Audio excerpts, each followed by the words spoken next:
debt and human rights, will be speaking on a timely and powerful theme, navigating the nexus, exploring a multifaceted discourse on international and domestic economic justice by humanizing fiscal law and policy. As Kenya grapples with the pressing issues around debt, tax justice and economic inclusion, this lecture couldn't be more relevant. We will be bringing you live insights, expert reactions and live updates as the inaugural lecture goes on. But before that, remember to follow us across all social media platforms. That is at UNCTVKE.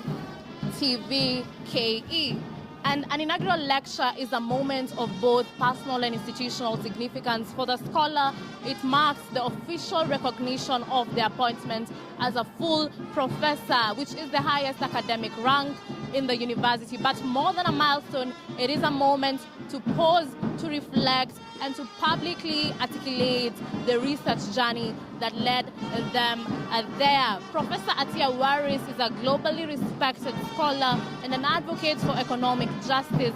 She serves as a professor of fiscal law and policy at the Faculty of Law in the University of Nairobi. Her scholarship bridges international human rights, taxation policy, and economic governance. She is also the UN independent expert on foreign debt, other international financial obligations, and human rights appointed by the UN Human Rights Council.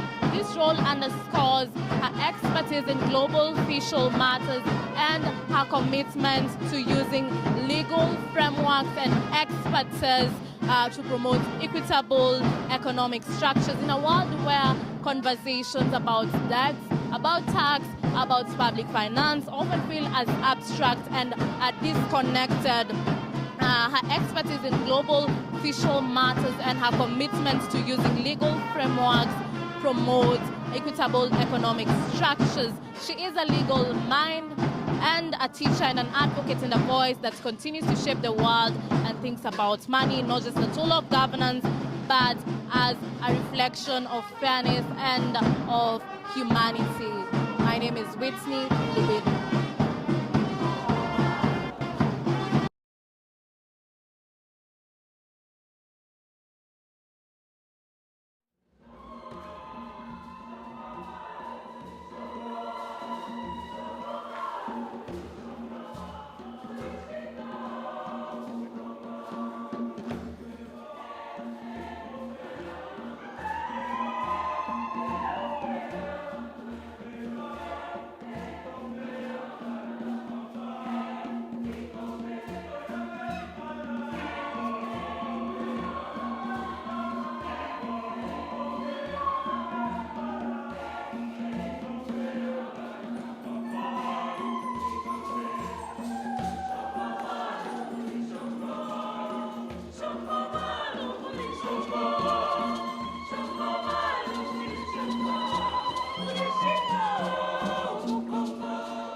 Thank you very much.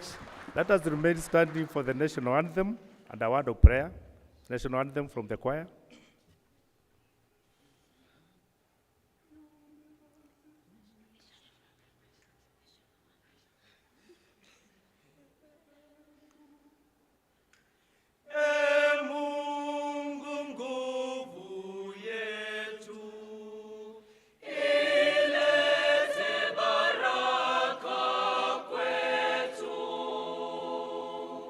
Haki iwe ngao na mlinzi.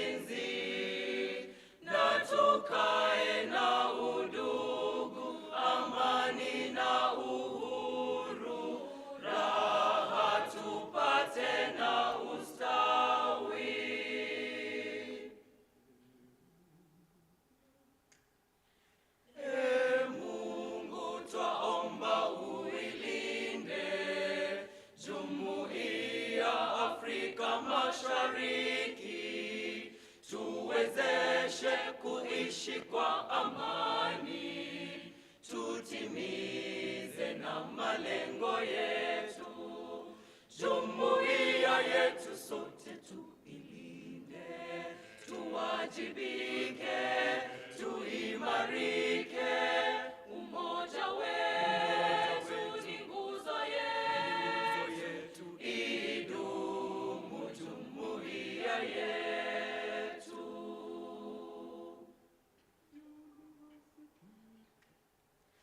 University of Nairobi, we labor all together in search for knowledge and truth. We bless and honor University of We are the pinnacle of excellence in knowledge, knowledge to serve our motherland. Oh Kenya, knowledge to serve all mankind. Be not anchored by pride, let excellence prevail. May we all shun the pitfall of being the ivory tower. With sacrifice and dedication, our problems will overcome. With sacrifice and dedication, our problems will overcome. We are the fount of knowledge. We create, we own the vision. God give us grace to serve, and the future for us is bright. And the children shall drink from the fount of knowledge. Knowledge shall surely set them free. On the stars, knowledge shall surely set them free. Thank you very much. We can have a word of prayer from Mohammed Swaleh.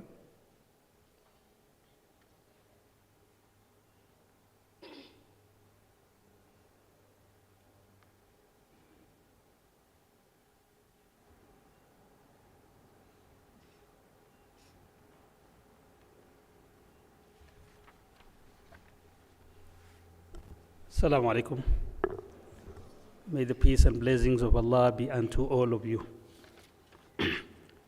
أعوذ بالله من الشيطان الرجيم. بسم الله الرحمن الرحيم.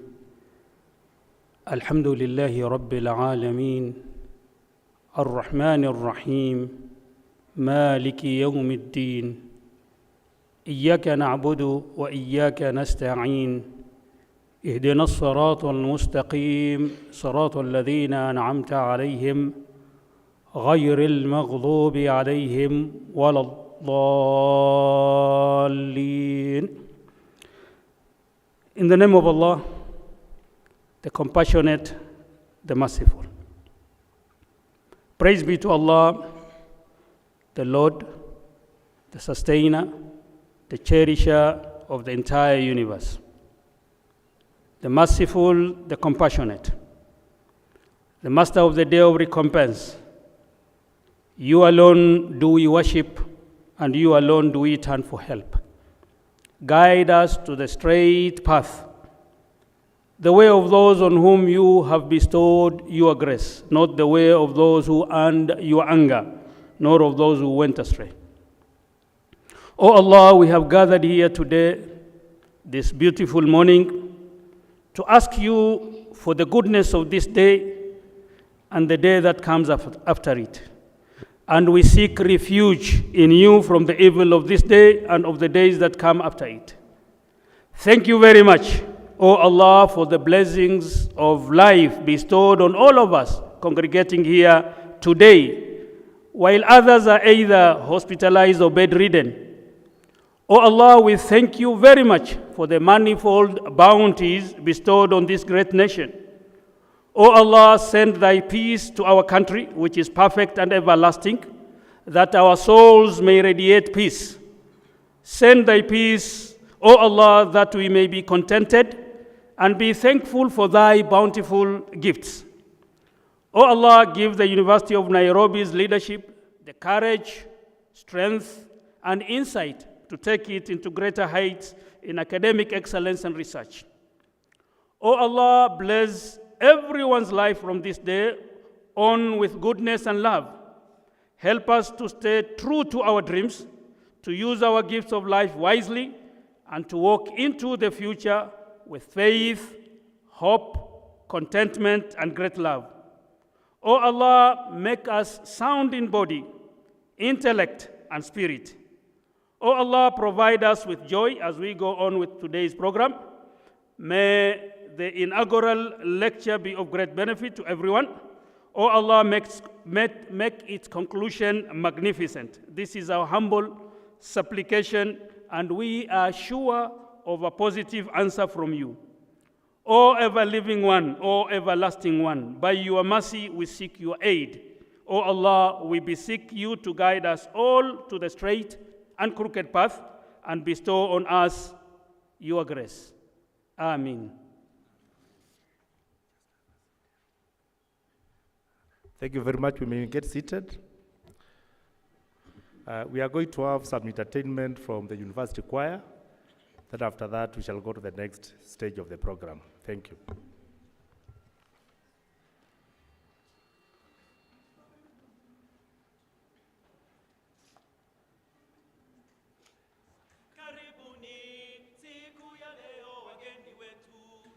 Nairobi, tunakaribisha wageni wote. Karibuni siku ya leo wageni wetu. Chuo Nairobi, tunakaribisha wageni wote. Tuungane, sisi sote tuwe jamii moja. Ili tujenge nchi yetu Kenya iende mbele. Tuungane, sisi sote tuwe jamii moja. Ili tujenge nchi yetu Kenya iende mbele. Dunia nzima inatutambua. Ayaye, chuo Nairobi, hakuna matata. Ayaye, tutawapenda sana. Ayaye, chuo Nairobi, hakuna matata. Ayaye, bora tumezingatia. Ayaye, chuo Nairobi, hakuna matata. Ayaye, wamefuzu kutoka chuo cha Nairobi. Madaktari, walimu na wahandisi, mawakili ni wengi na wachoraji ramani. Chuo Nairobi ni chemichemi ya akili. Wengi wamefuzu kutoka chuo cha Nairobi. Madaktari, walimu na wahandisi, mawakili ni wengi na wachoraji ramani. Chuo Nairobi ni chemichemi ya akili. University, twasonga mbele. University, haturudi nyuma. University, twasonga mbele. University, haturudi nyuma. Kwa kilimo tumepiga hatua mingi. Tazama kabete, ng'ombe, kondoo ni wengi. Shamba la Kibwezi, kijani kibichi kwenye jangwa. Tatunyunyiza maji ili kupanda mimea. Kwa kilimo tumepiga hatua mingi. Tazama kabete, ng'ombe, kondoo ni wengi. Shamba la Kibwezi, kijani kibichi kwenye jangwa. Tatunyunyiza maji ili kupanda mimea. University, twasonga mbele. University, haturudi nyuma. University, twasonga mbele. University, haturudi nyuma.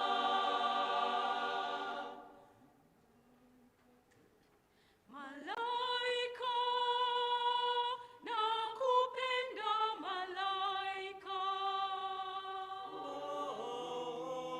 Malaika, nakupenda malaika. Malaika.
malaika, ningekuoa malaika, ningekuoa mpenzi wangu, hata nyumbani nitakuja, wazazi wako nitawaona, kama ni ng'ombe nitaleta, kama ni mbuzi nitaleta, ningekuoa malaika, ningekuoa malaika, ningekuoa malaika, ningekuoa malaika.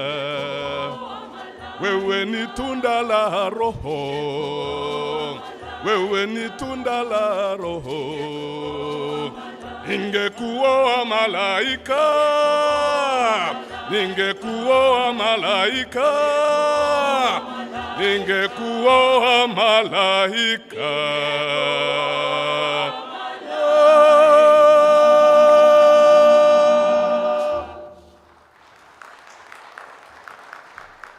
Thank you very much. Let us appreciate more. Thank you very much, our University Choir. I now call upon the Deputy Vice Chancellor of Academic Affairs to welcome guests to this function. Welcome, DVC.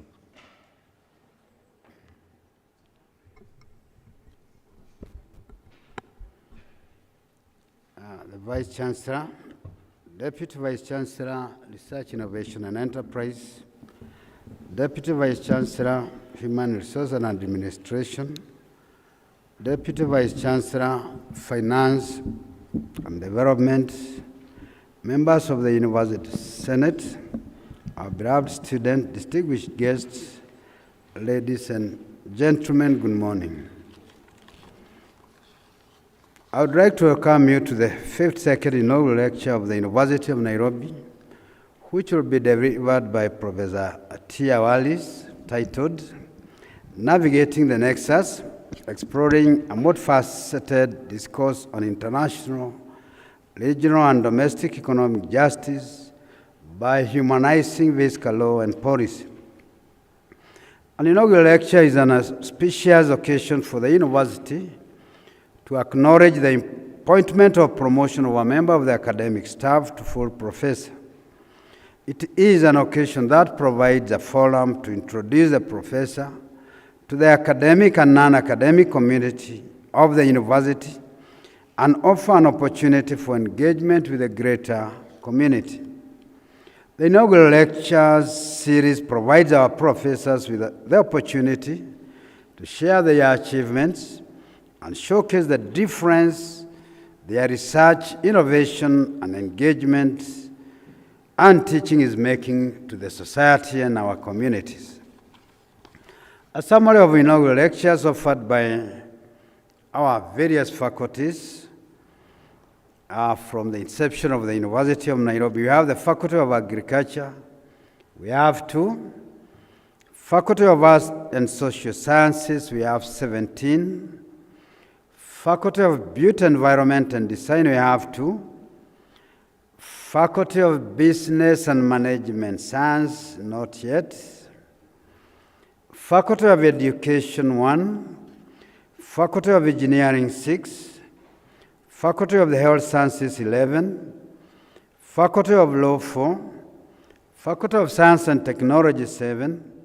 And Faculty of Veterinary Medicine, 3. The procedure for delivering an inaugural lecture is as follows. The full professor prepares the proposed lecture, writes to Vice Chancellor requesting for approval, gives a lead time of about 3 months for preparations. Once approval is granted, the academic registrar undertakes the following: book the venue, prepare a budget and relevant briefs, work with the professor on publicity material and the booklet, work on announcements, work with the planning committee to prepare for the lecture, set out invitations, prepare the program for approval, manage the back-end activities of the lecture, and the lecture is delivered. So now it is my humble duty to invite the Vice Chancellor.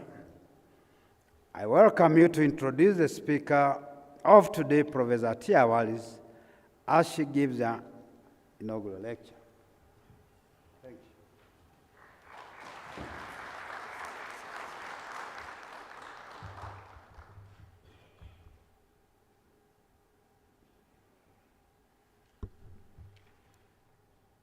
Thank you very much, Professor Ayub Kitau, the Deputy Vice Chancellor in charge of Academic Affairs.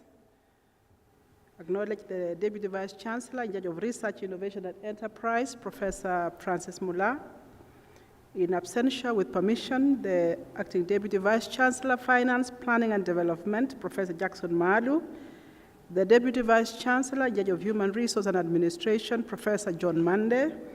Members of the University of Nairobi Senate present, the family of Professor ATTIYA WARIS, students and alumni, esteemed guests, ladies and gentlemen, good afternoon. It is indeed a great honor that we gather today to celebrate one of the university's most distinguished scholars and global ambassadors, Professor ATTIYA WARIS. This 52nd inaugural lecture marks a significant milestone as we formally recognize her promotion to full professor, a momentous occasion in the history of our academic community. As Professor Gitau has highlighted, inaugural lectures are indeed a cherished tradition in academia, serving as a formal affirmation of scholarly distinction, and it's an opportunity to the newly appointed full professors with a platform to present and reflect on their body of work, showcasing their research achievements before the peers, students, family, stakeholders, and more importantly, with the outside society. Because sometimes we can have very interesting academic discourse and we leave the community behind. So beyond celebrating individual excellence, these lectures reinforce the university's enduring commitment to knowledge generation, thought, leadership, and meaningful engagement with the broader society. Today's lecture exemplifies this tradition and highlights the global relevance and impact of Professor Waris' scholarship. In fact, when the choir were speaking, their theme song towards the end was Pesa Nasumbua, Mali Hakuna, and I just wondered what a relevant song that embodies our discussions today from none other than Professor ATTIYA WARIS. It is indeed a solemn and inspiring occasion that not only honors her accomplishment, but also enriches the intellectual life of our university and contributes to broader academic and societal discourse. Ladies and gentlemen, it is now my pleasure and honor to introduce Professor ATTIYA WARIS, Professor of Physical Law and Policy. Professor Waris' great-grandfather came with the building of the British East African Railway in the late 18th century, most likely before many of us were born. Over the years, her family has grown and become part of the tapestry of this wonderful country called Kenya. Mohammed and Nagis Waris, her late parents, God rest their souls in eternal peace, even as we appreciate the pastor who prayed for us. Her late parents were very firm believers of education, and Professor Waris is the first female to receive a degree in her entire father's community. Congratulations, Professor ATTIYA. She is also the first lawyer in the family and the only professor to count. Her immediate family includes her older brother, Dr. Adil Waris, I don't know whether you're here, who is a pediatric pulmonologist and a volunteer lecturer at the Faculty of Health Sciences here at the University of Nairobi. Her sister-in-law, Tasmina, who is a teacher, and her three nieces, Nawal, Nabiha, and Naseiba. If I have pronounced it badly, you will forgive me. Professor ATTIYA WARIS was admitted to the University of Nairobi Faculty of Law in 1994 to pursue a course leading to the award of a Bachelor of Laws. She graduated with honors in 1998, and in 2000, she proceeded to the University of London to pursue a Master of Laws, graduating in 2002.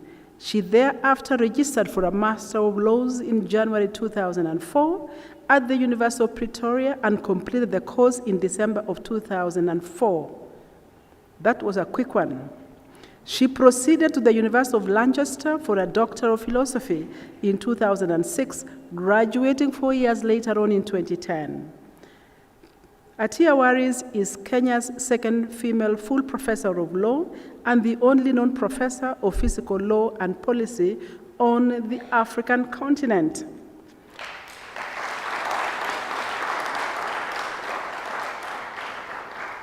Indeed, a pioneer. Her original scholarly contribution to this field has been the development and strengthening of the linkages between finance and development through taxation, debt, and illicit financial flows, and the raising of living standards and human rights. Tax and Development 2013 and Financing Africa in 2019 are amongst two of her seminal contributions to this field of study. Professor WARIS has in the past held the position of Director of Research for the university, as well as Acting Deputy Principal for the College of Humanities and Social Sciences then, before we reverted to faculties. She holds several portfolios currently and include, but not limited to, that she is the UN, may I say it in full, the United Nations Independent Expert on Foreign Debt and International Financial Obligations and its implications for human rights globally. She is a member of the International Tax Task Force on Climate and Development.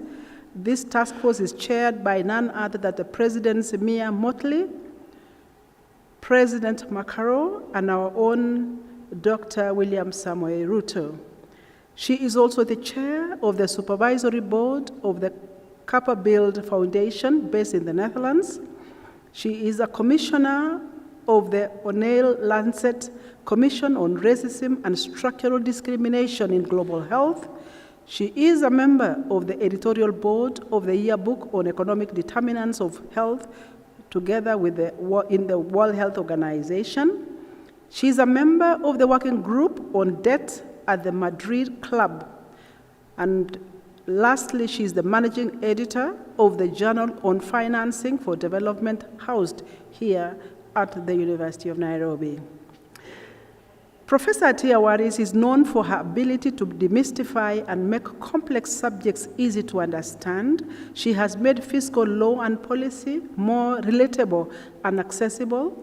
The growing recognition and appreciation shown by Professor WARIS's work finds continually increasing appreciation and relevance across different spheres, most notably by the President Higgins of Ireland, Minister for Foreign Affairs Frederick Mitchell of the Bahamas, and Minister for Finance Christian Duarte of Honduras, included in the documentary Spider's Web and the decision of the Kenyan Constitutional Court over the past years, as well as students who call her the smiling ninja. This illustrates the increased visibility and practical integration into the functioning and implementation of government action in various parts of the world. Ladies and gentlemen, it is now my humble duty and honor to introduce to you Professor ATTIYA WARIS, a professor of fiscal law and policy and a holder of LLB degree from the University of Nairobi, LLM from London, another LLM from Pretoria, and a PhD from Lancaster University, to deliver her inaugural lecture entitled Navigating the NEXUS, exploring a multifaceted discourse on the international and domestic economic justice by humanizing physical law and policy. Indeed, a mouthful. Would you kindly be upstanding as we welcome Professor ATTIYA to the platform. Asanteni sana. All the best, ATTIYA.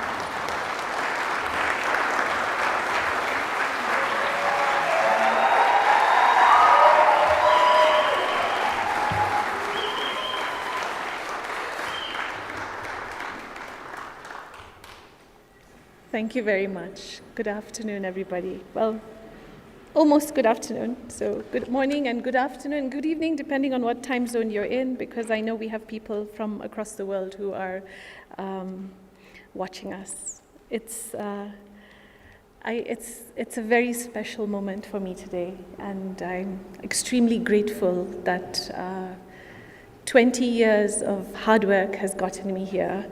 The joke throughout the organizing process was, you're the youngest professor in the university, and my response was, I'm the youngest professor in the country as well, but we are doing this. So it's a pleasure and honor, and I'm very, very grateful for all the effort, not only with the academic staff, but also the administrative staff that really worked very hard to allow this to happen. So we're going to move away from the mouthful that is my title. And I want to talk about the human being. When a child is born, sometimes the child is planned and sometimes the child is not planned. And if you live in a country where there is financial support for that child, then you will start to have better and better services available. You will have nutritional supplements for the mother while she is pregnant. When the child is born, you will have maternal health care for the mother and the child. If there is a cesarean section, it will be catered for by the state. You fast forward and this child starts to have nutritional indicators. And the first 4 to 5 years are amongst the most important for growth indicators of a child. They need food. They need to grow, we need to make sure they're not stunted. Once this child goes into school, now you may have free education, all sorts of additional support for the parents, coverage of health if the child is ill, and fast forward, we hope the child completes as much education as it would like to, and you now have this adult that we hope will be this economically productive member of society, a member of society that will now contribute and pay taxes and allow this country to now develop and return the favor it partially received on the way there, which was all of those services that the state granted to it. This is us. This is each and every single one of us in the room today and across the world. Because we either receive these services and goods from our state, from our parents and from our families, or we don't. And these markers of what we receive and don't receive have a direct conversation with money. And the VC kindly quoted one of my favorite songs, and thank you for singing it. Pesa zasumbua roho yangu. Money hurts my heart. And this is the challenge that people across the world have, that money hurts their hearts when they want to look after not only themselves, but the people around them. So what has been this 20 years of a fascinating journey, at least for me, because we always say we love our work the most as academics. And it has been the fact that, thank you very much. It has been the fact that when I was growing up, and my neighbor is here today, Andrew. When I was growing up, my parents would talk to Andrew's parents, Auntie Charity, and they would say, we need to make sure we have curtains because no one should know that we've got nothing inside our houses. And it is this hiding of poverty as we try and grow and build families and build our futures that is such a wonderful marker of what we all share. And so I grew up really wondering about, where does money come from? Why do some people not have enough? Why do some people have more? how are people spending their money? And when they spend their money, how do we make sure they're spending their money on the thing that is the most important or valuable? How do we make sure these decisions are the right decisions for them, for their growth, and for their societies? And as I continued to work in the field, I pushed it for communities, for counties, for states, for nations, until the point when I also look at it now for countries across the world, within and between them, but also as a global whole. And so this is where I come from in this space. So if we come back to that human being now, all of us living in our countries, engaging with our governments, arguing and fighting, either in today's world, on social media, physically, the battle always comes back to how are resources used, why are they used in a particular way, and why cannot they be used in a way that we feel is better? So this back and forth of conversation is really where I situate myself. And so the human life cycle becomes so important. And I'm going to superimpose onto this human life cycle what I call the debt life cycle and the tax life cycle. So I said when you turn 18 or 20 and you start working, you'll start paying taxes, but that's income tax only. In the world today, when a child is born, if the mother cannot give the child milk, then you're dealing with the need for nutritional supplements immediately. If we put a tax on baby formula, then you have just made the newborn child a taxpayer. If you're going to tax Pampers or the cotton used to make disposable Pampers, then again, you have now made this newborn baby a taxpayer. We do get maternal health care in Kenya, which is a wonderful thing. But in the United States, for example, when a child is born, the parents of the child immediately receive a bill for $750. So your child in that country is technically born in debt. But it's not the child who can pay, obviously. So how do they pay it off? The parents' salaries are actually attached. And until you complete paying off the salary, you complete paying off the bill, your salary keeps getting deducted. These are real life experiences that people are going through every day. And so debt is really important because that's already the first debt. But that is a private debt. A debt of that newborn child. But let's look at the debt of a nation.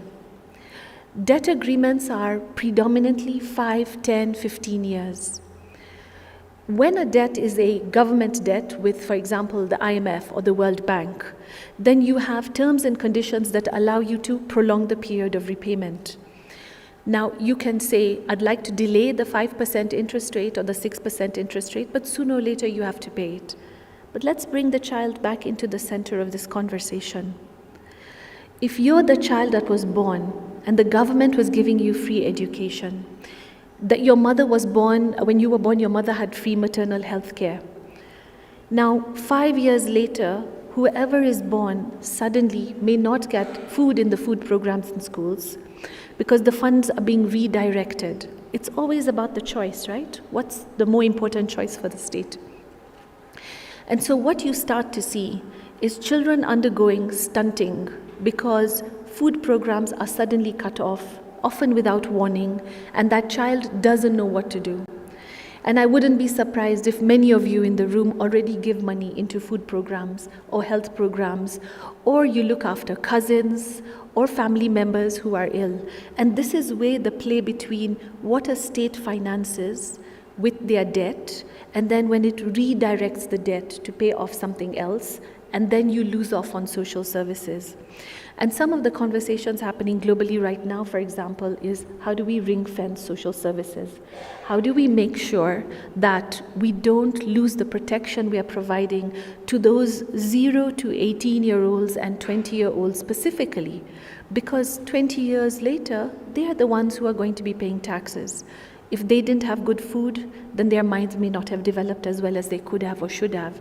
If we have war and conflict, again, they may not even be alive to help contribute to those national coffers. So this is the debt life cycle that I place on top of it. And then comes the tax cycle, which changes as we go along, depending on how a tax is collected. And we have income taxes, which you pay on your salaries, but we also, of course, have VAT or sales taxes. Recently, there's a global conversation around tariffs that should get everybody interested, which is export and import taxes. And then we also have carbon taxes on pollution, tobacco taxes to prevent us from taking more cigarettes. And my father was a smoker almost to the end, so he certainly paid his fair share of tobacco taxes. So how do we take this conversation now to the next level? How do we build on it? And so I've tried to take you really from where you situate yourselves as human beings, so that I hope it sort of resonates with your lives and your lifestyles. And then I want to take you to my accident of fate in my thinking as I went along. So as a first-year law school student, one of the first things we were always taught was law is nonsense on stilts. We were taught law is not just. And these are basic principles and tenets for a legal system in the Commonwealth. My answer to that is unacceptable. Law cannot be nonsense on stilts. Law must be a reflection of a society. It must resonate with the needs and requirements of that society. So you can imagine growing up in Kenya, and the conversation is around the fact that the law is not supposed to make sense. Suddenly, a lot of challenges countries in the Commonwealth are facing make a lot of sense, because the argument is there doesn't have to be sense in them. We need to move away from this conversation, and really fast, because we have generations who have been trained with the understanding that that is normal, because it's not normal and it's not right. So I grew up listening to scholars like Adam Smith, reading about them, and when I fast forward, moved towards my doctorate, I was really only influenced by Western scholars.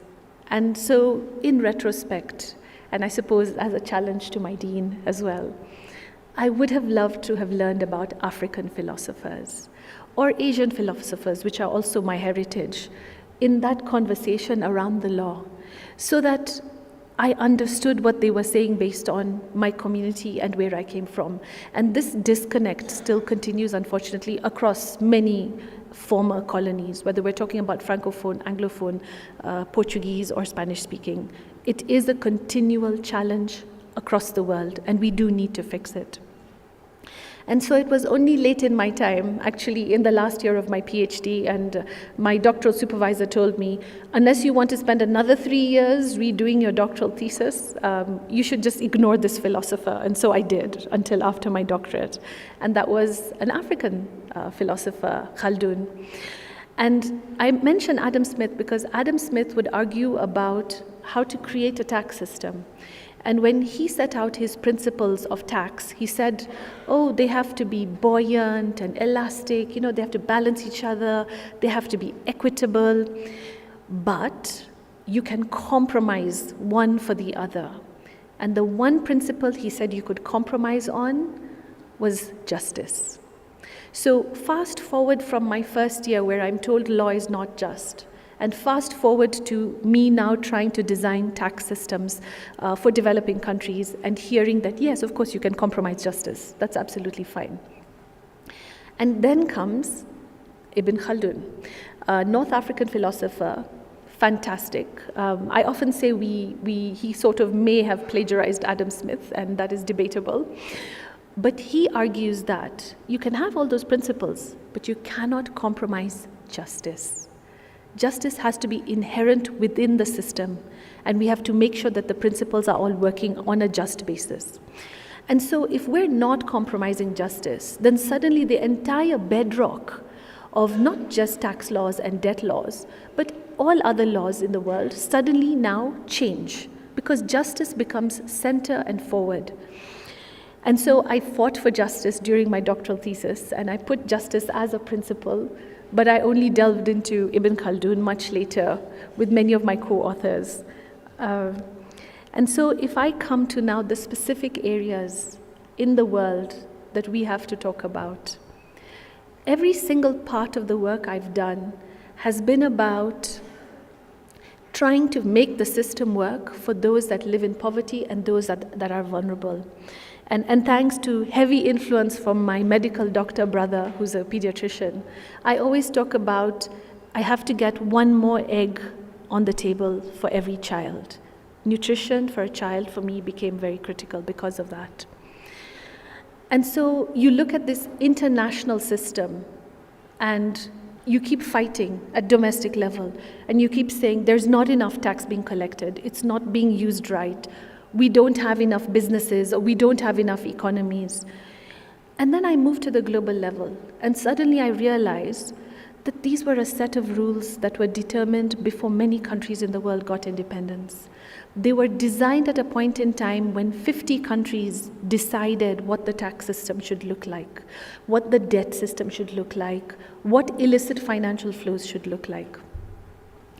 And so when you look at these different elements of government resources that governments are consistently and continually battling to collect, you're faced with the realization that there are so many things that are out of their control. And this is when the human being becomes so important, because remember, the same human being that doesn't get the nutritional supplement may be the same human being who ends up on the road demonstrating because they believe that what's being done to them is being done at a domestic level. But in actuality, many of these things are outside the control of these domestic countries. And so let's look at what is the international financial architecture, which is where I locate most of my work now. So with Ibn Khaldun backing me up, telling me that justice is critical, I move now to trying to find my space through the shadows. And the reason I say shadows is because academics, professors, and researchers work with data. But if you want to know how money moves across the world, you only ever see the first transaction. So if you've ever done an international financial transaction, bought something on a credit card, got a Netflix account, for example, bought something on Amazon, then the only transaction you see is that you paid for goods that you were receiving and you received the goods. But the actual transaction, if it is a US dollar, for example, is it goes from your bank account to New York, from New York to wherever else it's intended to be. And you would have no idea about it unless you know about things like correspondence banks. So why are there so many transactions on the way? Because there's going to be a bank charge in New York. There's now going to be a tax.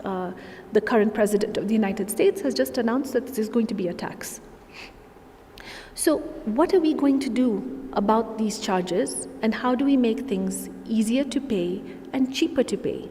And this is where I come into the space, because I believe that transactions can be and should be direct. And the good news is now, for example, the African Union has actually set up a swift transfer point in Uganda, in Kampala, and I hope we will utilize it. So here are the shadows, right? Like, you don't know where things are going. Then let's check, but does a country know where these transactions are moving, right? They should be able to see this. Well, all banking transactions are housed at the Bank of International Settlements, which is a private company registered in Zurich. Do they give data? Yes, they do, upon request, but it isn't a right of a government. They have to actually ask for it. So what you have is a scenario where there's almost complete private capture of transactions by private companies away from the state. So we could be, as humans, trying to fight, trying to get things sorted out at domestic level, but the problem is somewhere else. The transaction is hidden somewhere else, and as a result, the data for the researcher, that is me in this conversation, is somewhere else, in a private space where even a government cannot access it. So illicit financial flows has been a challenge that has been facing the world for well over 30 or 40 years. And the research work that we've been able to do in it, including myself, has allowed us to at least highlight the fact that you can only access that first transaction or the last transaction. But if there are 5 transactions in the middle, then you will have no clue what is happening and how it is dealt with. And so although I am a professor of fiscal law, suddenly I find myself in a space where there is no law.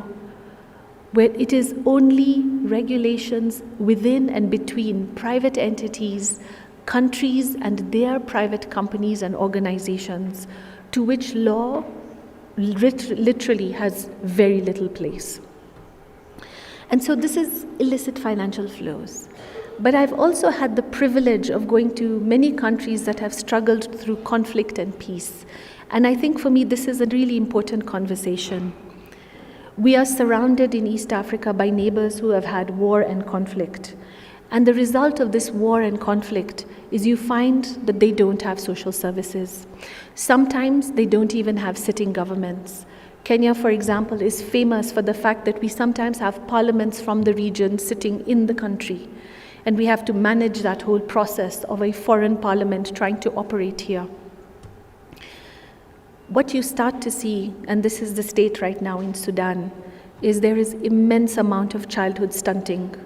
Now, childhood stunting just means physically they're not going to grow taller, but any doctor will tell you it also means that their mind markers and their brain markers are also going to be on a back footing.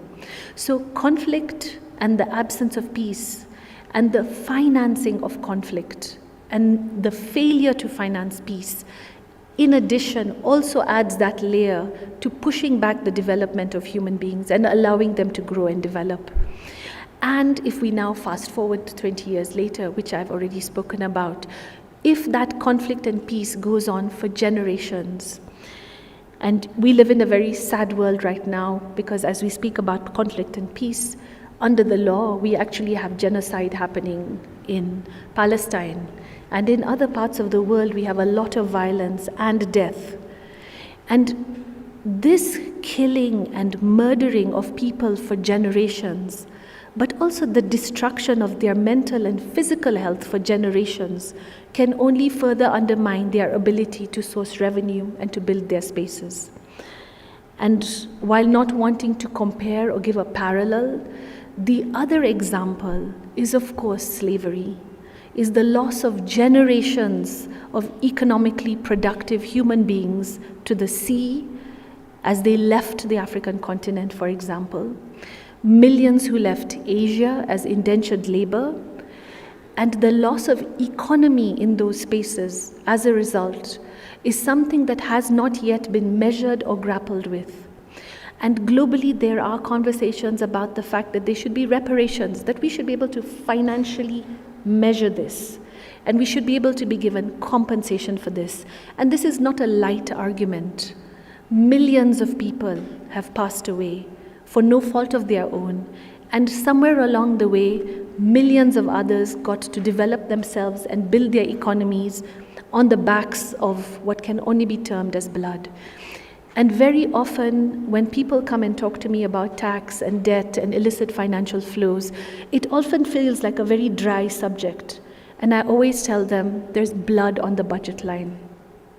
And the reason there is blood on the budget line is because it costs money to buy a machete, it costs money to buy bullets, and it costs money to buy arms.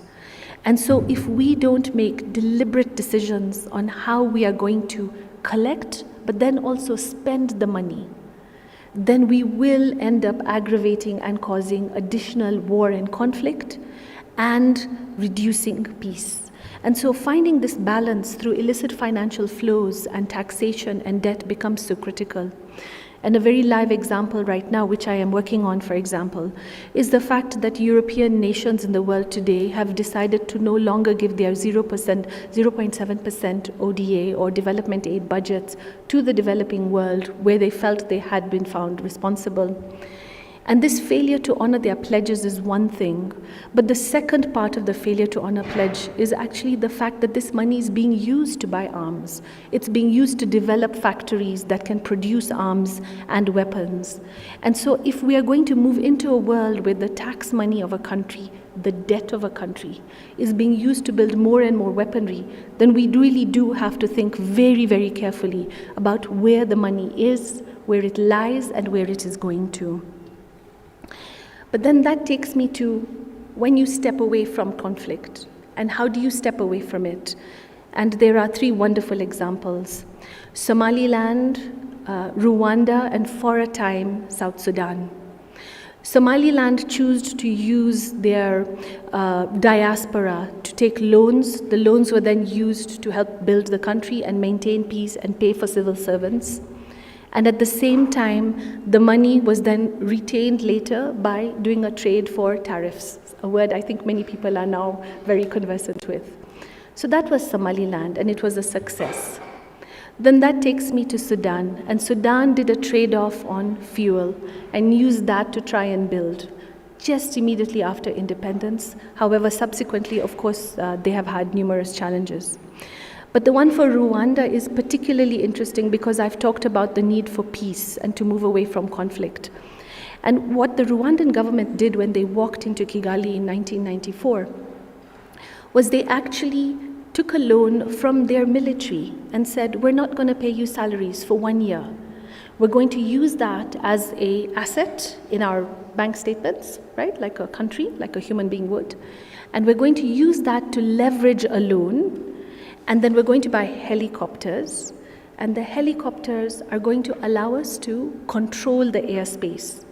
So what you start to see is peace came not because they moved away from violence or war, but because they used a tool of war now to actually create peace. And they used a very innovative idea, and all three countries used innovative ideas to actually create money almost out of nothing in order to open up the space for their country and bring peace into the region. So we've moved from war and conflict to peace and maintaining peace. But we've also talked about maintaining living standards and building a country. And that takes me to the global spaces once again.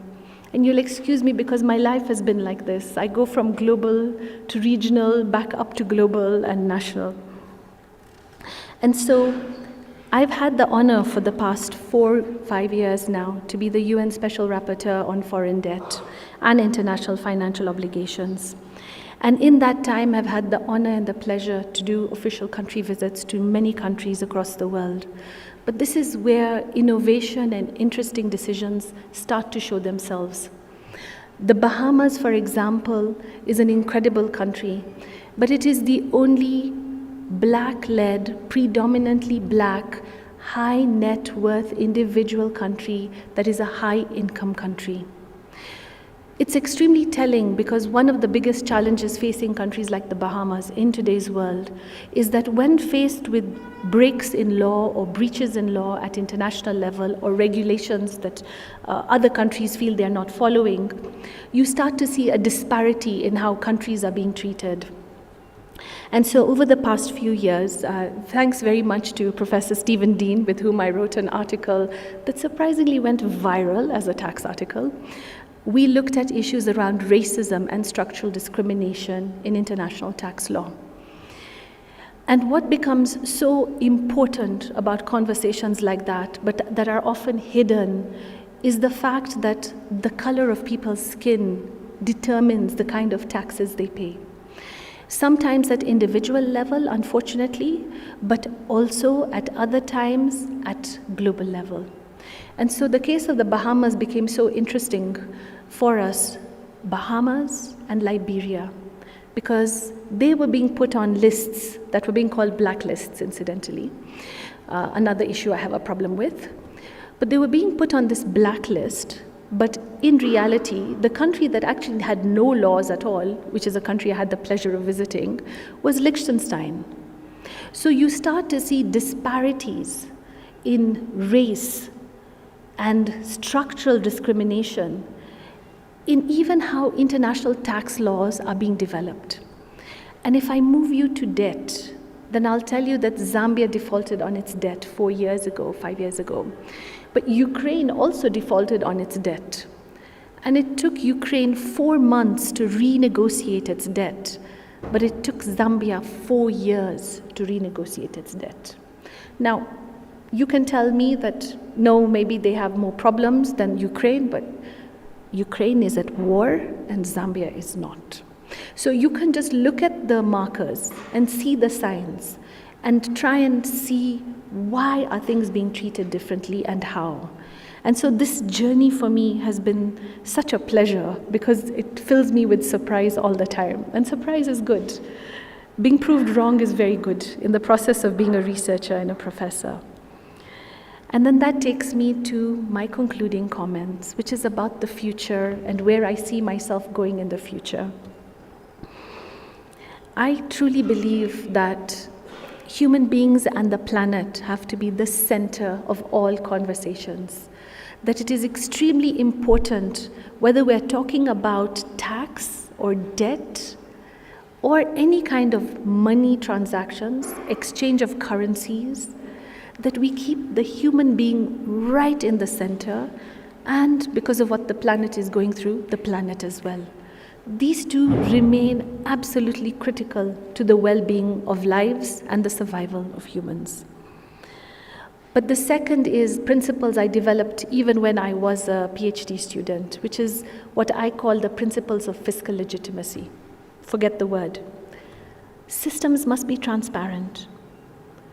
We should be able to see what's happening.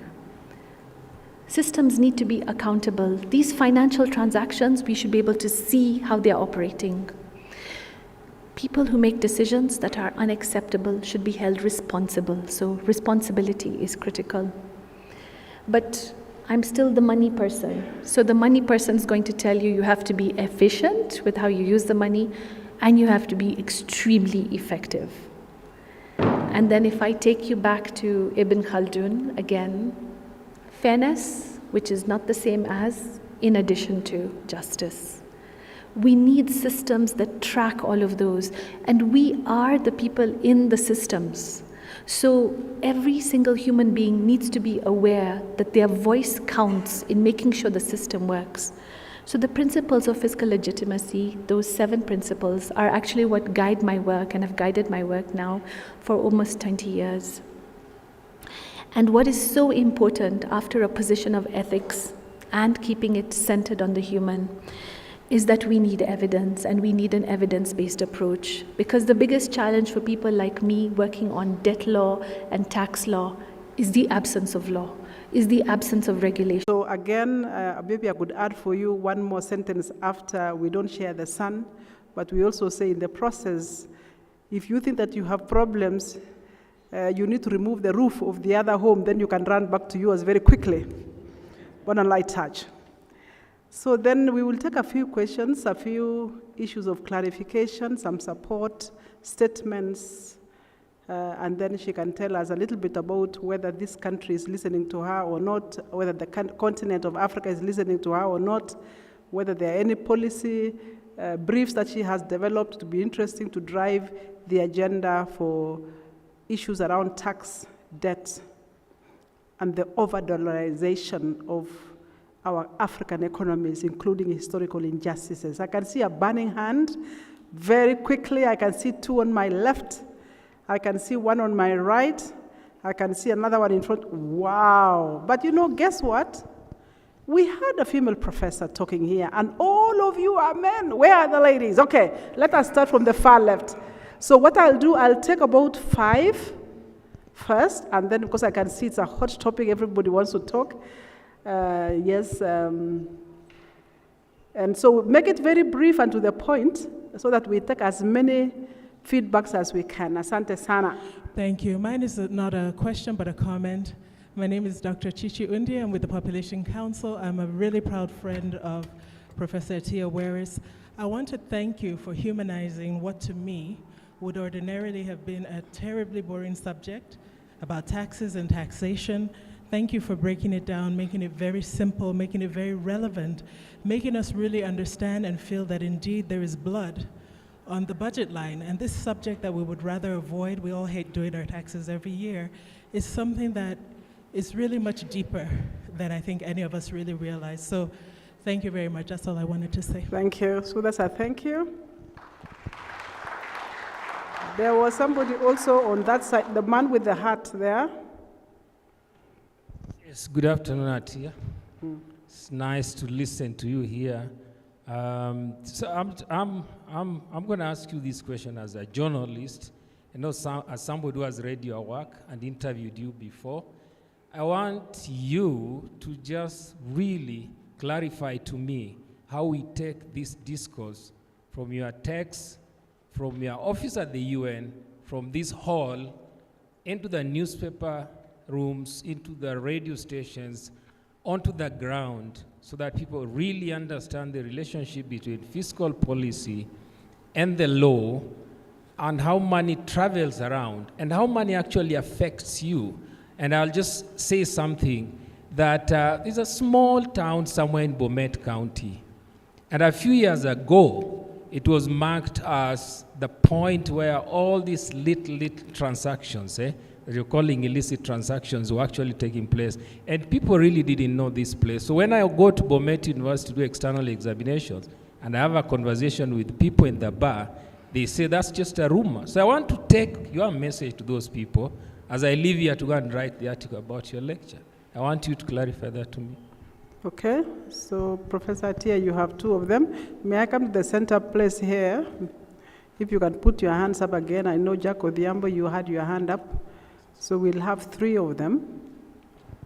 And then I'll give an opportunity, so you'll come back to Jack and then to the front line. Yeah, thank you. Thank you, VC. My name is Bernard. I'm a master's student, MBA, University of Nairobi. I want to congratulate Professor Waris for that comprehensive presentation. Then I wanted to ask, maybe with the experience in matters law, where is the nexus, as the topic suggests? How do we balance the problems we have in Africa and also the laws on the ground? Because sometimes we have problems, but the leadership will always blame maybe inadequate resources and what have you. Thank you. Okay. Come to the front. I think it's actually not Jack Odhiambo, it's actually Professor.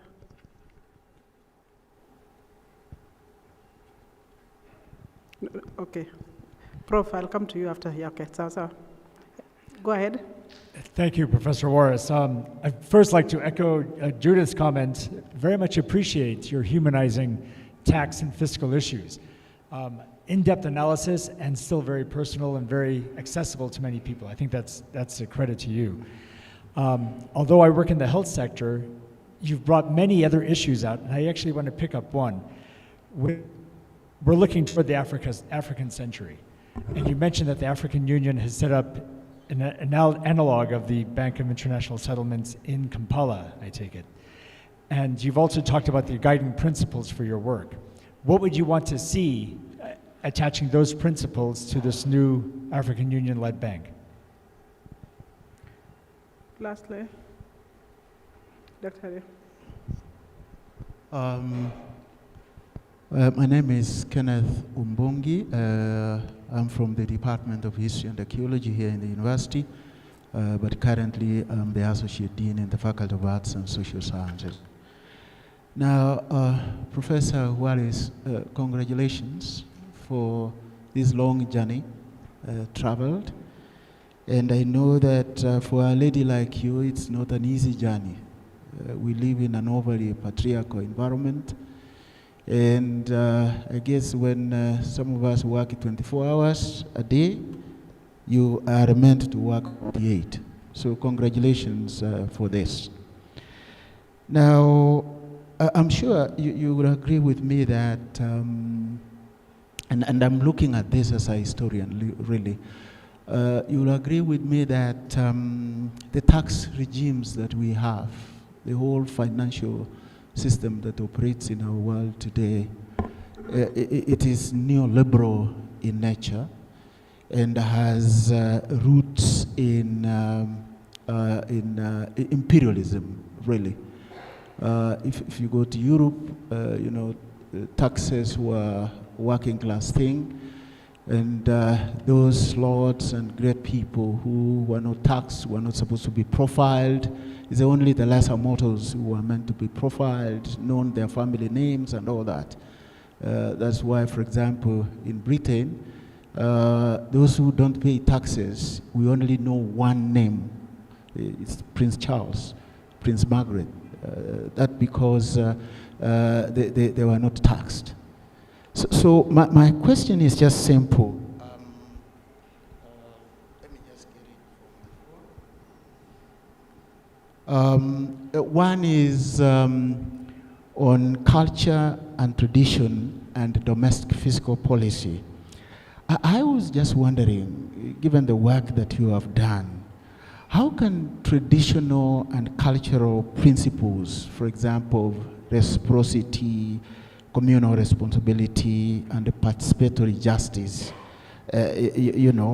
reflected, for example, here in Kenya, in practices like what we call Arambe and many others, be integrated into the current system, to make them more humane, have a human face. Now, the second one is on international economic justice and human-centered policy. Given what I've just said, that global taxes are neoliberal in nature, how then do we ensure that cultural diversity and indigenous understanding inform international fiscal frameworks in ways that speak to those of us who come from societies and cultures that are not necessarily neoliberal in nature? Thank you. Thank you very much. I don't see a mic for ATTIYA WARIS, so you might come to share the platform with the Vice Chancellor. Yes, come. Thank you very much. So thank you for some excellent questions, and Chichi, thank you for the lovely comment. Can you hear me? Sorry, at the back? Yes. Chichi, thank you for the lovely comment. I really appreciate it, and from everybody else.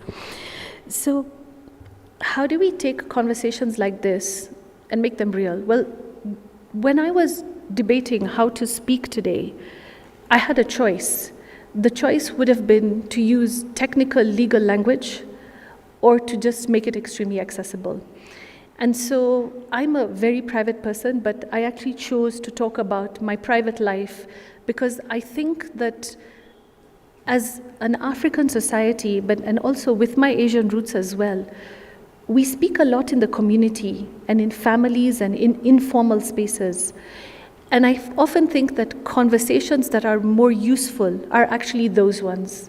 So even when I teach in class, actually I use African proverbs, and very often my students don't even know the proverbs I'm using in class come from their communities, which is really telling about the loss of culture and tradition that we are already going through, which Prof has alluded to. And so for me, it is use proverbs. The university very kindly allowed me to put my books on display.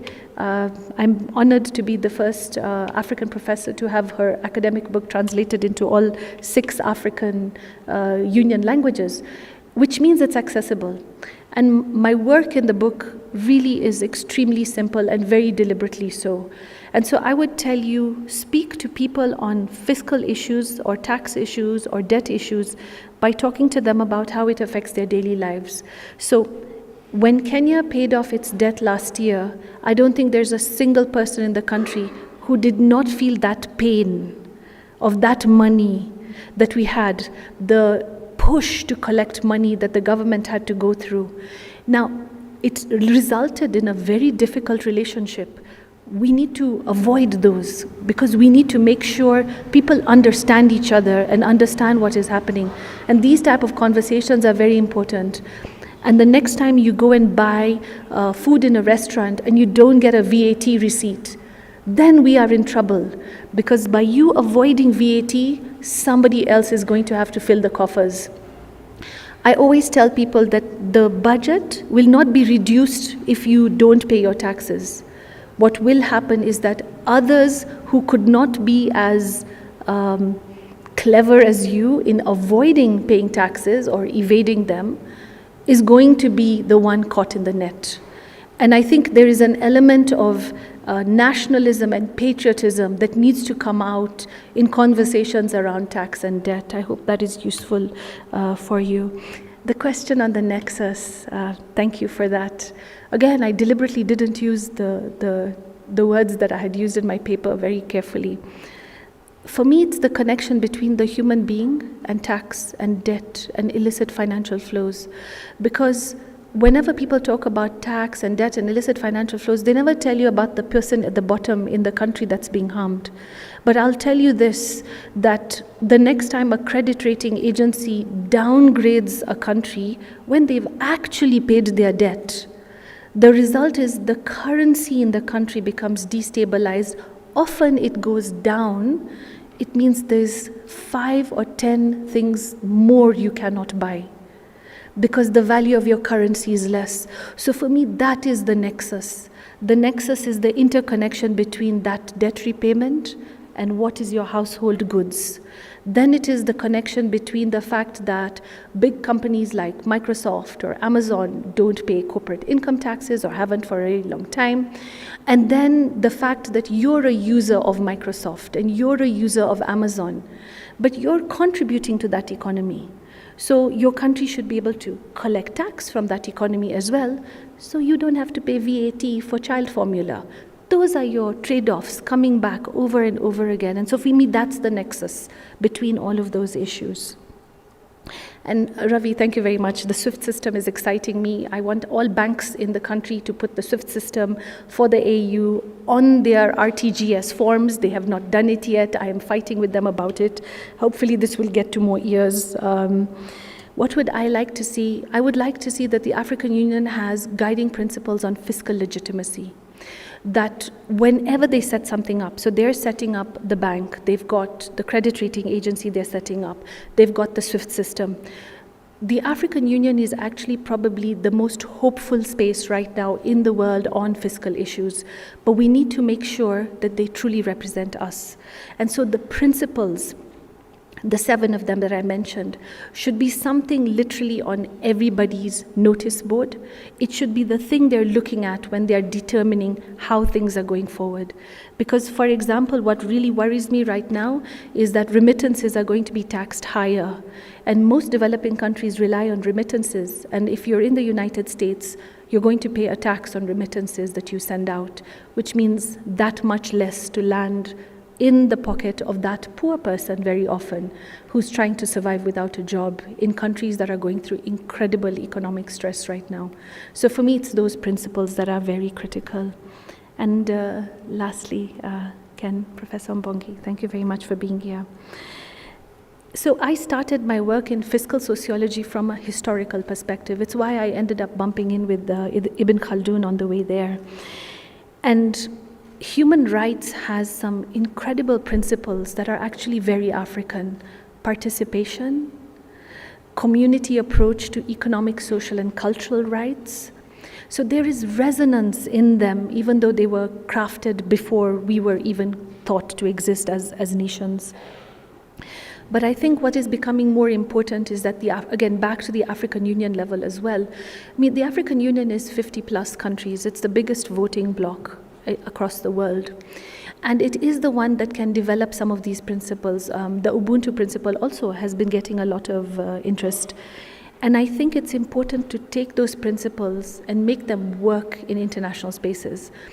My challenge is often, for example, the Harambe principle went from being legal to legal again to, when we have principles like that that are controversial, then those principles lose credibility at global level. And I think this is where my guidelines, my principles of fiscal legitimacy, putting those into something like the Harambe system can actually help it along quite a bit and give it that clean image that it truly deserves to have at a global level. And of course, I situate my Kenyan knowledge on sessional paper number 10, on African socialism, which was one of the biggest challenges facing Kenyan human beings on the ground, because Kenyans were told, continue to pay your taxes, but continue to support your families. And in reality, taxation requires that you're collecting the tax for a particular purpose, and the money is being used for that purpose. So those same families that are paying those taxes shouldn't also have to put money together using Harambe for healthcare and education and burial, which is the reality that we still live in today as well.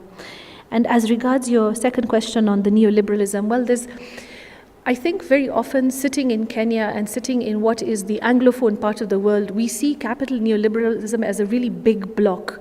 But I have to tell you that when you move in international spaces, Capital neoliberalism is predominantly in Anglophone parts of the world.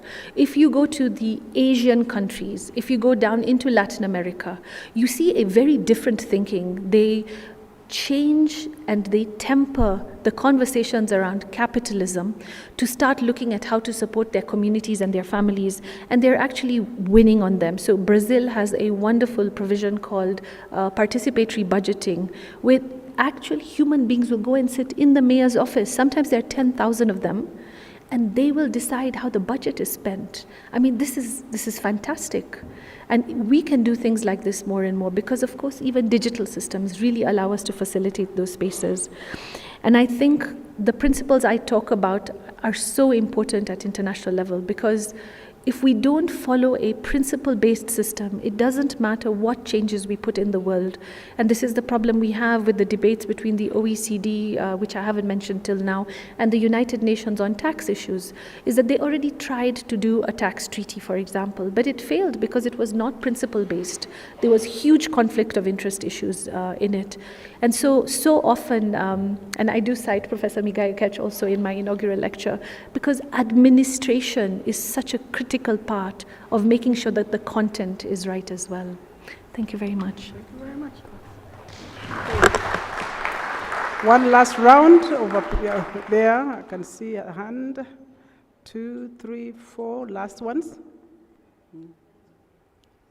Sorry, guys, I will not come here, but I can see the two ladies now. You have messed up my agenda. Okay, so we have one at the front here. The man with the gray jacket. Is there anybody next to him?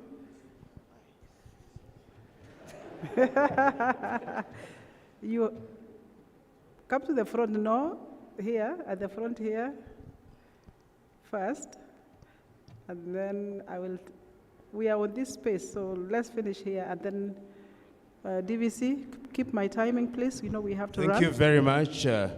Let me first start by congratulating. PLO, you stole the mic, but it is good. Yes. It was the gentleman in the you gray, are not but seeing me, nice so to see you. I chose to assert myself. Oh my goodness. I will text you after this. So let me start by congratulating Professor ATTIYA WARIS. ATTIYA was my student, and there is no greater recompense for a teacher than to produce a student who surpasses him. But I want Professor ATTIYA to speak to something that is rendered on page 31 of the inaugural lecture.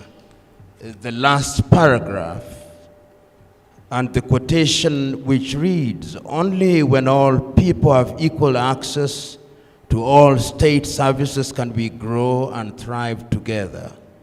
As a result, not only do human rights require resources, human physical resources." That statement, is it achievable? Number one, is it achievable that at any one time there will be equal access to all resources? Number two is to be found in the paragraph starting with "in navigating."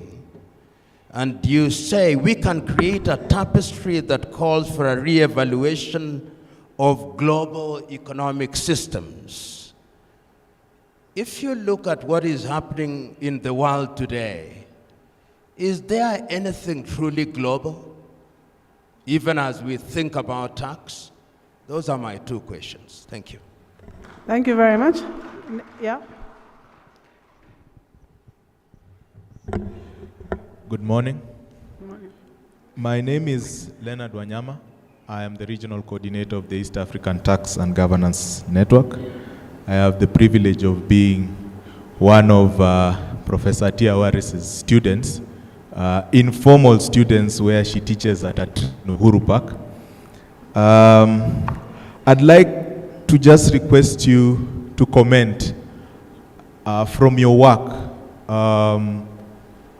Give us a bit more about the acknowledgement of African work on the subject of taxation, plus the broader intellectual ecosystem. You are obviously free to also add in a bit more about being a minority, being a woman in these spaces, and how we can work towards this, because this is at the heart of your work in relation to the human rights-based approach that we speak about in taxation. Thank you. With that, allow me to just baptize her as one of her students to end this ninja business and think of referring to her as a godmother of tax in Africa. Oh, okay.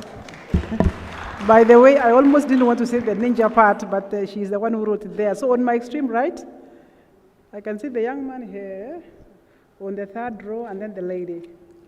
So the one behind you, the lady, and then the lady. Give to the young man first, and then you will be the second one. Thank you.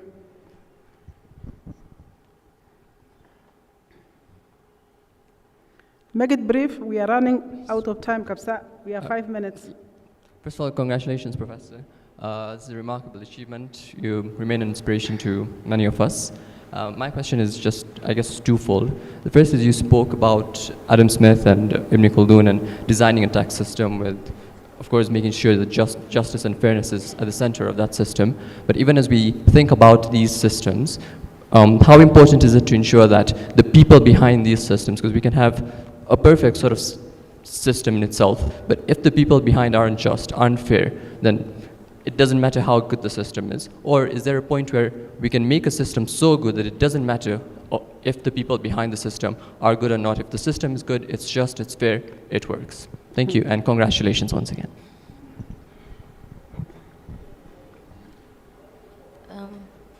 My name is Amina Hersi. I'm a consultant in the green space, specifically ESG and carbon markets. I start by saying congratulations, and we're very proud of you. 2 questions. On the issue of debt, I'm very glad you talked about the human and the planet as well.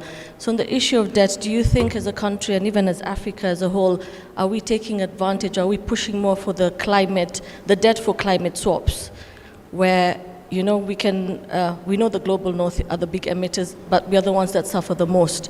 So can we use this debt repayment for climate mitigation adaptation? Mm-hmm. On the issues of taxes, do you think that Kenya as a country and even Africa is doing enough to give tax incentives for the carbon markets? Thank you. Thank you. So let's give her a chance to answer those, and then we will see how many were those. I think there were 5, yeah. I'm seeing you. I'll come to you. I think the cameraman is in front of you. That is why. So I don't know, Attiya, do you think you have enough, or I take a few more? You can take. Okay. Who made the noise there? Fantastic. This is justice. I think we're among lawyers, and I think I'd like to congratulate Professor Waris. I'm so proud of you at this moment. And my name is Dr. Maureen Owiti. I'm an obstetrician gynecologist, and I think I own the title of Attiya's best friend. My mom is here, and she was asking, Maureen, this thing's about tax, what will I understand? And I think what one of the previous speakers said, Mommy, I think maybe you can say hi. Oh, there you are? Yes. Okay. I think Mommy understood every single word of what was going on because you made it so clear to all of us. For me, I've finally understood why I don't get the judicial system. It's not just. But that's on a light touch. For me, my question would be, you struck me on the issue of accountability, that one of your 7 principles was accountability. As a country, how do we achieve that? I really like the idea. I think a follow-up question on a SWIFT system in Kampala with the African Union. Mm-hmm. But I think we're in a world whereby we have new currencies, we have crypto. How does crypto come into this space, and how can we leverage of it for us to get off this debt cycle? Thank you so much. Next lady. I have someone next to me with a very burning question. He's my husband. He's my husband, so please allow him. I thought you would have a family meeting first, and then you have one. Sorry about that. Congratulations, Professor ATTIYA. And thank you for bringing me back to this hall. It's many, many years since I was here. My name is William Kalombo. A simple question. How can we latch on the elaborate data and insights you have amassed to help democratize genuine citizens' participation in crafting tax laws that they feel serve their critical interests for posterity? What we see as an attempt to involve the public is nothing short of a charade curated by regimes that are bent on shoving down our throats buffet they feel suits their myopic intentions. Thank you. We're very English.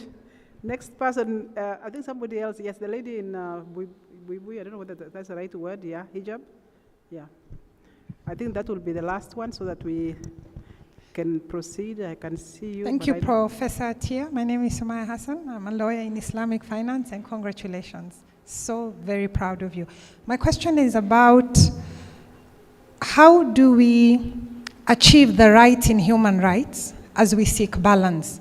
Because the whole conversation around rights presupposes that as I pay my taxes, I get the services. So on the one hand, we are talking about the need for revenue generation. We are talking about tax burdens that are unsustainable on the average person. We are talking about the need for regional competitiveness, and we are talking about corruption.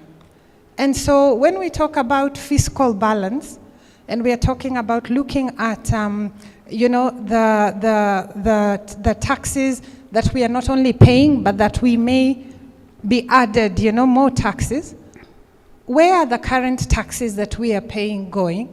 And where is the conversation around policy advisory so that we are looking at this not only from the point of recipients of tax, but those of us who are working to pay tax? Thank you. Excellent, excellent.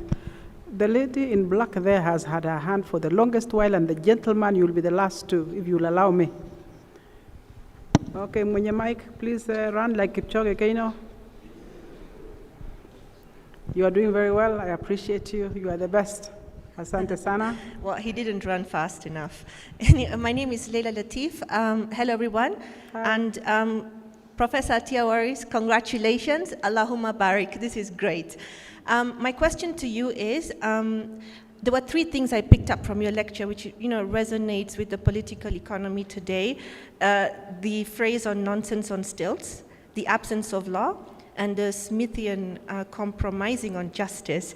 And when you try to contextualize this within the global tax system, you can actually see that there is an absence of law, there's a lot of injustice, and it's practically nonsense in its design insofar as the fiscal economy, the fiscal sovereignty and the economic sovereignty of developing countries is concerned. So my question to you is, if we're to now reconstruct this global tax system, what really matters? Is it strengthening principles? Do principles really matter? Or is it about strengthening the procedural architecture, which is basically essential for a substantive outcome? So that's it, and congratulations once again. Thank you very much. So last but not least, the young man with gray hair. The Lord is renewing your youth. I'm not sure how to react, BC, but... No, I've just given you the script here. The Lord renews our youth. Even me, I have gray hair, but I do use shoe polish. Go ahead. In that case, I'll take it as a compliment. Thank you. My name is Kiptines. I'm a lawyer in technology policy. ATTIYA, congratulations. I really celebrate you. I've known you for 21 years when we joined the School of Law as young lecturers. This is the ultimate culmination of a very good journey, so God be with you. Two questions. How do you make sure that in our institutions, our students have more access to those African, Asian philosophers who can influence how they think around whether it's fiscal policy or other aspects of philosophy in our society? The second question, which is part of what claim to your best friend said, how do we make sure that technology can help provide greater clarity in fiscal policy, in tax planning, or would you suggest that perhaps it creates more nebulousness, because, crypto can be one thing, can be good and bad. Thank you for the opportunity. Asante sana, Professor ATTIYA WARIS, your floor is yours. But I guess that will mark the end of the questions and answers. But I heard something very interesting and curious, that she gives lectures in Uhuru Park. I think she should give one here for us again, so that we can finish. Welcome. Asante. Thank you very much. You can stand so that your voice can be heard. Yes, you've been struggling with my voice today. It's Professor Lumumba, it's such an honor, really. Okay. But yeah, but don't cry. Even my husband will Clearly, you didn't hear me, so I'll say it again. It's such an honor, really. To have one's teacher in the room here is extremely special, and I thank you very much for your time.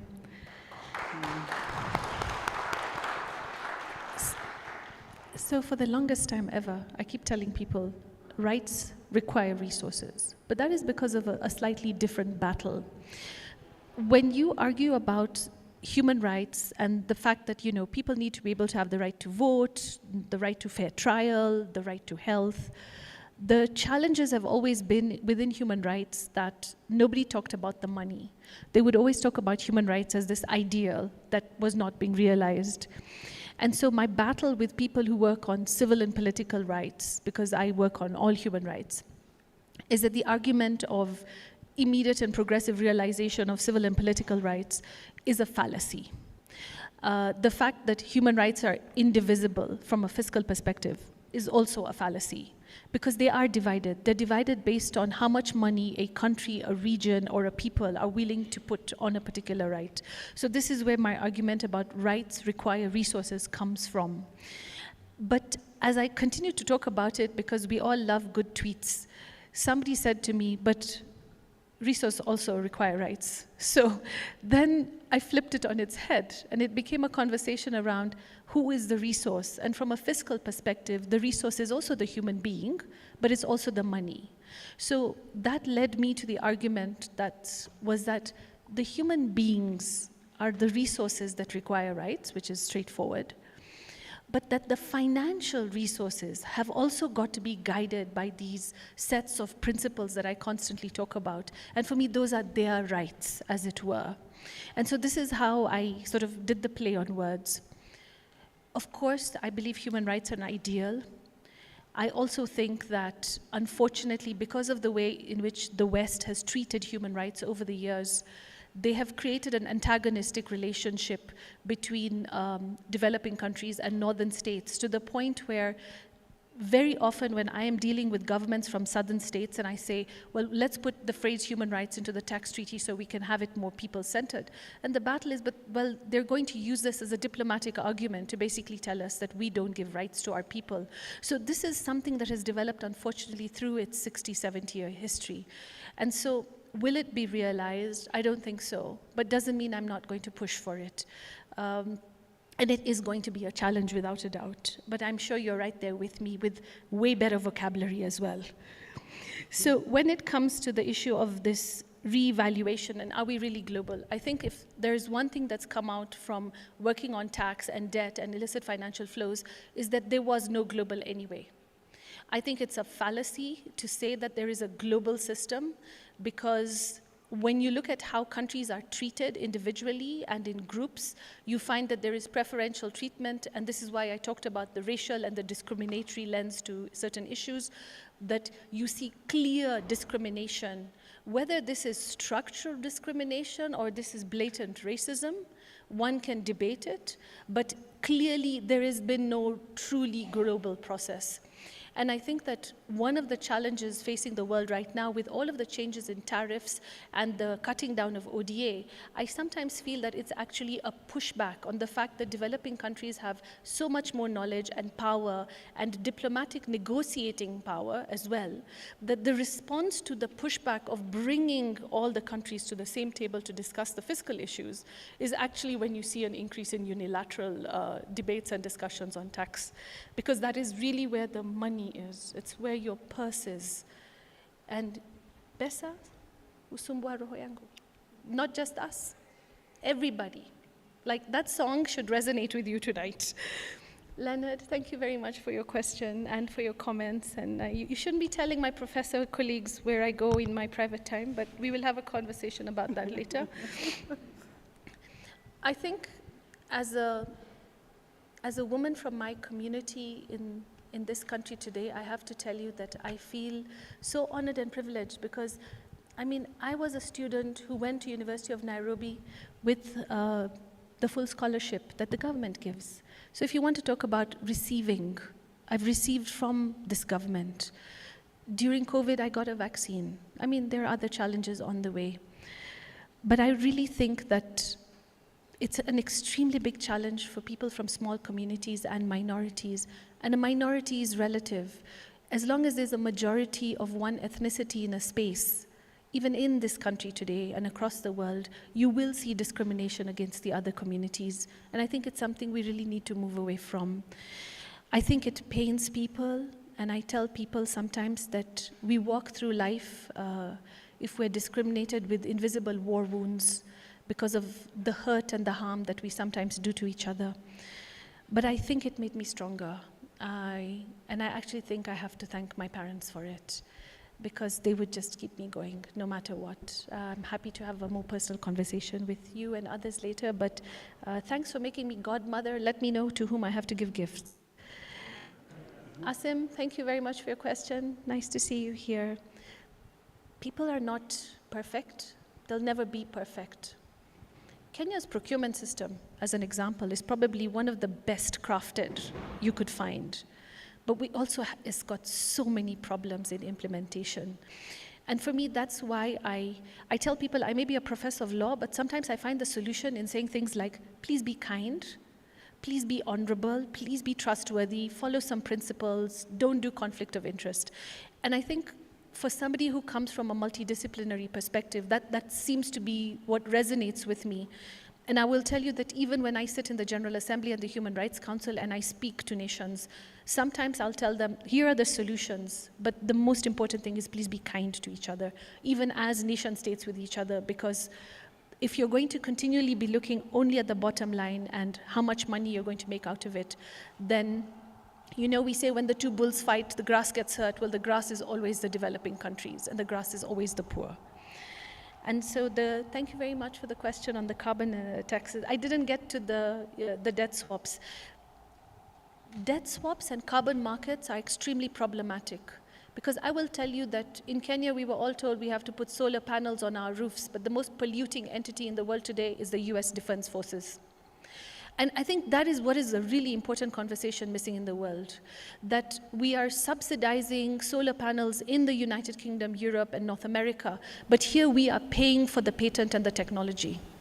And so we are paying higher prices here for what is being presented as good green approaches. But I think my saddest moment was when I spoke to the negotiators for Barbados. And I asked them, because their debt nature swap was celebrated as being the most successful one in the world today. And I asked them, what did you get in that formula in exchange for the canceling of your debt? And they said, no, our debt wasn't canceled. They canceled interest rate for 1 year.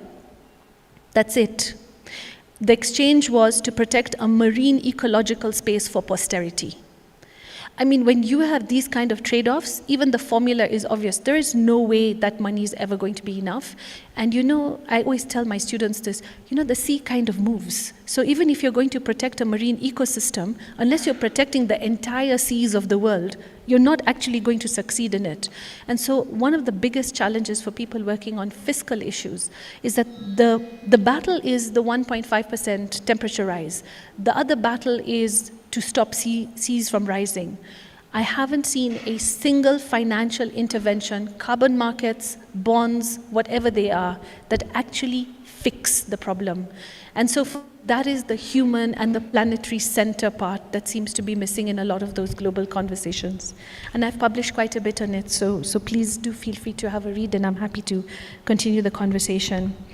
I'm going across to my best friend, Maureen. Yes, it's official. So thank you for bringing up the issue of accountability. Accountability is probably one of the biggest challenges When we were trying to negotiate improvement of the global tax system at the OECD, transparency was the easiest pick, because transparency meant you're just showing it all and they were choosing how to show it. But accountability is probably the most important, and it's probably the one that we're going to shy away from the fastest and take on board the slowest. Accountability can only come from within relations, and it can only come about when people finally insist that things go forward the way they're supposed to. This includes judiciaries, parliaments, populations, and at the international level, those of us who are professors and researchers who are constantly fighting and helping negotiators fix rules and regulations, but also calling out things when they're not happening the way they should. And I think that that continues to be quite important. And then I'm going to try and conclude while referring to Sumaya, Steve, and Leila, and thank you for your questions. I think there's a lot of material on philosophers across the world. I think that curriculums don't reflect our African and Asian philosophers. And I think the responsibility rests really with the professors. We have to do better and be better. And I think we do try our best, but there are a lot of scholars. I also think that the language barrier is something that's really limited us, because most of Africa is actually Francophone and Arabic speaking, but I'm not sure how many African professors and lecturers speak the two languages. So I think that is an initial blockage as well for us, which we have to take quite seriously. And of course, on the issue of crypto and digital, which I know is your area of specialization, I mean, NFTs can work, for example, in climate issues. Then there are solutions in that as well. And crypto, however, is unregulated. And for me, the biggest challenge with financial digital systems, especially crypto, is it's created a whole new asset class. So we live in a continent which still only has 40% electricity and internet penetration. And now we've created this whole other asset class of crypto.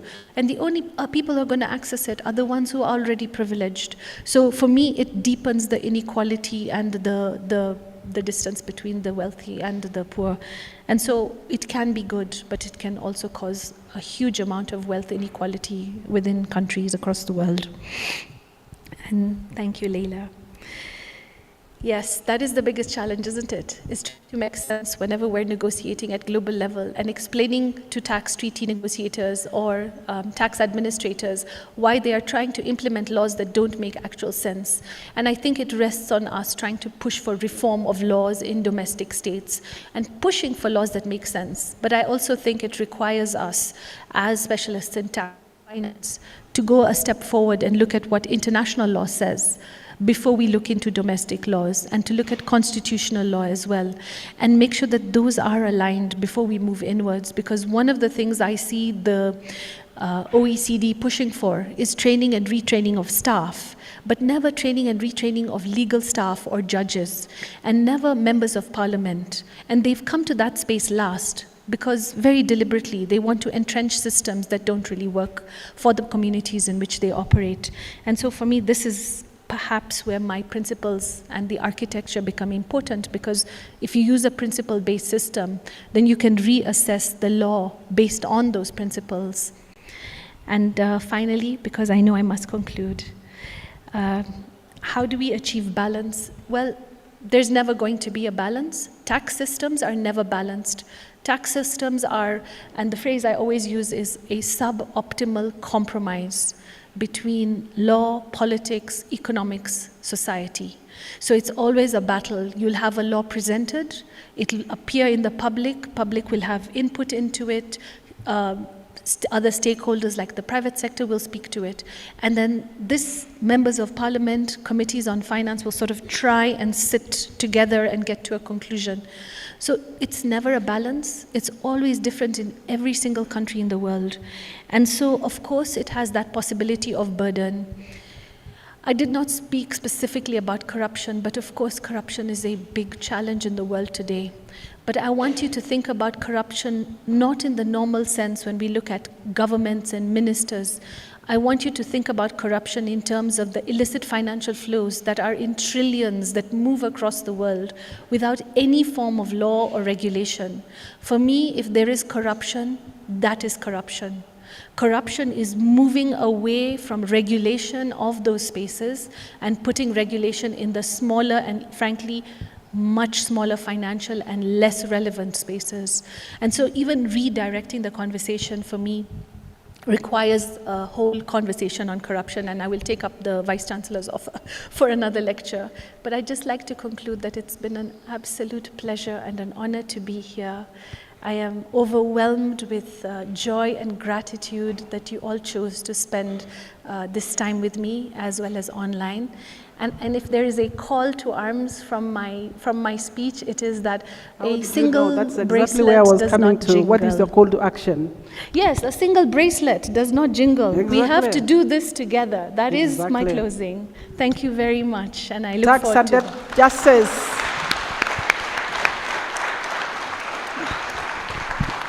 So, ladies and gentlemen, allow me then, I think she has done an exceptional work. And I would give it to the Dean of the Faculty of Law, Professor Winifred Kamau, to come and move a vote of thanks to an excellent afternoon plus morning.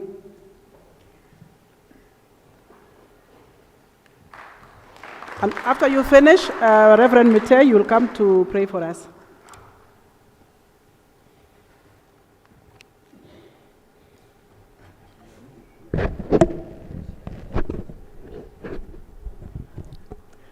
Vice-Chancellor, Deputy Vice-Chancellor, Academic Affairs, Deputy Vice-Chancellor, Research, Innovation and Enterprise, members of Senate, family and friends of Professor ATTIYA WARIS, faculty, staff, and students, distinguished guests, ladies and gentlemen, good afternoon.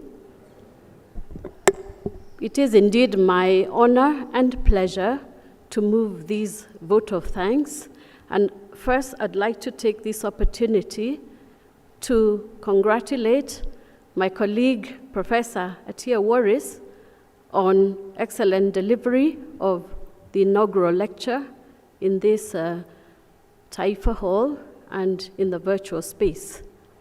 This is the 52nd University of Nairobi inaugural lecture, as has been said, and it is the 4th in the Faculty of Law.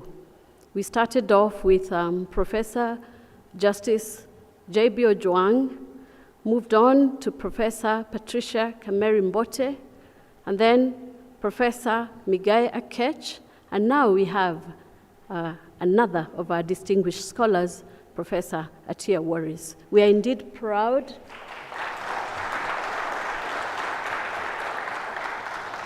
We are indeed proud of your distinguished scholarship and your achievements, valuable contribution to the faculty, the university, and the globe at large. Thank you for clear articulation of your lecture and for the very illuminating and thought-provoking insights from your lecture, which, as everybody has said, brought to life what would usually be considered a dry, esoteric subject, tax, because not many of us understand tax. We picked up a number of important points, some of which have been spoken, and for me, I picked two concepts which to me seem counter to each other. One, blood on the budget lines, and then the other, money as a tool of peace. So these two seem to be antithetical to one another, but I am glad that Professor WARIS is a champion of the use of money as a tool of peace. I wish to thank the Vice-Chancellor and the Deputy Vice-Chancellor, Academic Affairs, for your immense support to this process. It is a testament to the university's commitment to academic excellence and to fostering a culture of discourse in the university and beyond. I wish to appreciate the family of Professor WARIS, Dr. Daktari, and the family members, and all who have joined Prof here for your support, as I am sure that without that support, it would be very hard for her to get to this point. Thank you for all the faculty members who have joined us. I have seen quite a number from the Faculty of Law, of the University of Nairobi and from other faculties of law. I see fellow deans and other members of Senate. I see lawyers, members of the legal profession. I see alumni of the University of Nairobi, and many others, civil society, and many gathered from different walks of life here in Taifa Hall, but also in the virtual space. Thank you very much for taking your time to join us as we celebrate our colleague, Professor Waris. I'd like also to thank the academic registrar and his team who have worked tirelessly to ensure the success of this inaugural lecture, and to everyone who has taken part in one way or the other towards this event. We have the choir who entertained us very well, and we have the media and many others who have contributed. So I thank you very, very much to all, and may the Almighty God bless you all. Asante sana.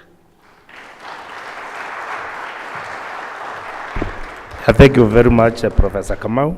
We have now come to the last segment of the program. We shall have the final prayer, and after the prayer, we shall have some photo session outside there. So after the prayer, we shall have to allow the procession to go out, and after that, we shall follow. Thank you very much. Mr. Mitei, welcome.